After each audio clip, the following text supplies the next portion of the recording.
ఓటుకు note case dead line July 24 వాయిదా కోరిన తెలంగాణ ప్రభుత్వం ఇదే చివరి అవకాశం అని సుప్రీంకోర్టు. నేను అంటూనే ఉన్నా కదా, రేవంత్ రెడ్డిని ఏదో ఒక రకంగా ఆరిపోయే దీపానికి వెళ్తురు ఎక్కువ అన్నట్టు నేషనల్ ఫిగర్ని చేసిరు, కానీ చివరికి తీసుకపోయి ఎడబెడతారు చూసిరా, మళ్ళీ జైల్లో పెట్టడానికి చేసే ప్రయత్నం ఇదంతా.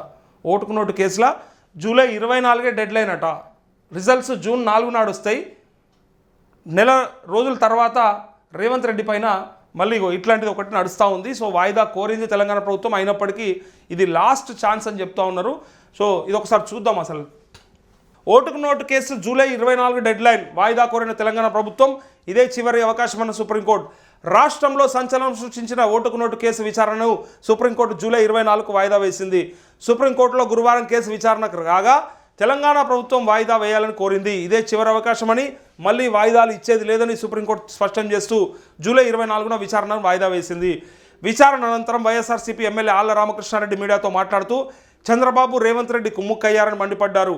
ఒక ఓటుకు 5 కోట్లు బేరం పెట్టుకున్న చంద్రబాబు ఆడియో బయటపడింది. 50 లక్షలు ఇస్తూ పట్టుబడ్డ వ్యక్తి రేవంత్ రెడ్డి. ప్రపంచమంతా చూస్తుండగానే డబ్బు ఇచ్చారు. అన్ని సాక్ష్యాలు ఉన్న ఈ కేసు ముందుకు సాగకపోవడానికి కారణం వ్యవస్థలను మేనేజ్ చేయడమే. 7 ఏళ్ల నుంచి కేసును రకరకాల కారణాలతో సాగదీస్తున్నారు. సుప్రీంకోర్టు ఇదే చివరి అవకాశం అని స్పష్టం చేసింది.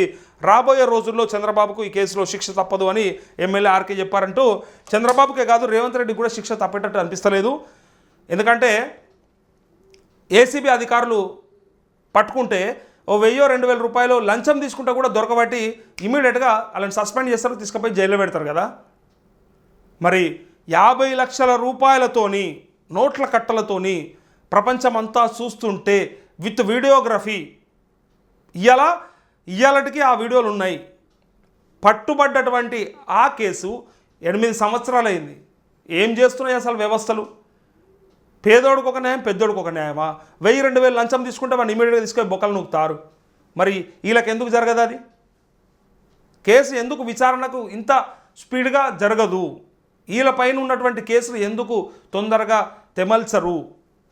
అంటే వ్యవస్థలని, సంస్థలని మేనేజ్ చేయడమే అని చెప్పి చెప్తా ఉన్నారు. ఇంత మేనేజ్మెంట్ జరుగుతుంది, ప్రభుత్వంలో ఉన్న వాళ్ళకి ఇన్ని అవకాశాలు ఉంటాయి. ఒక ముఖ్యమంత్రి అరెస్ట్ అయ్యి జైల్లో ఉండి కూడా పరిపాలన కొనసాగిస్తాడు, అది ఢిల్లీ సీఎం కేజ్రీవాల్. మరి అదే పరిస్థితి మన రాష్ట్రంకు వచ్చేది ఉన్నదా? వస్తే మరి ఈయన పోయి బీజేపీలో కలుస్తాడా కేసీఆర్ కేటీఆర్ అంటున్నట్టు? లేదంటే మరి వేరే వ్యక్తిని ముఖ్యమంత్రిగా పెట్టి రేవంత్ రెడ్డిని తప్పిస్తారా? ఇదంతా కూడా పెద్ద టైం ఏం పట్టదు.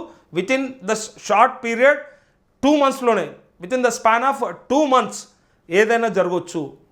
నిజంగా అందరు అనుకుంటున్నట్టే ప్రజా సమస్యలు, ప్రజల బాధలు, ఇప్పుడున్నటువంటి ఇబ్బందులు ఇవేవిగా మర్చిపోయారు. ఇక నాయకులు మర్చిపోయారు, ప్రజలు కూడా మర్చిపోయారు, ఆల్మోస్ట్ మీడియా కూడా మర్చిపోయింది. అందరు కూడా ఎంతసేపు ఏం జరగబోతుంది దీనిపైనే ఫోకస్ పెట్టి అసలైన వార్తలు, అసలైన సమస్యల్ని వార్తాపత్రికలు గింత వేస్తూ ఉన్నాయి.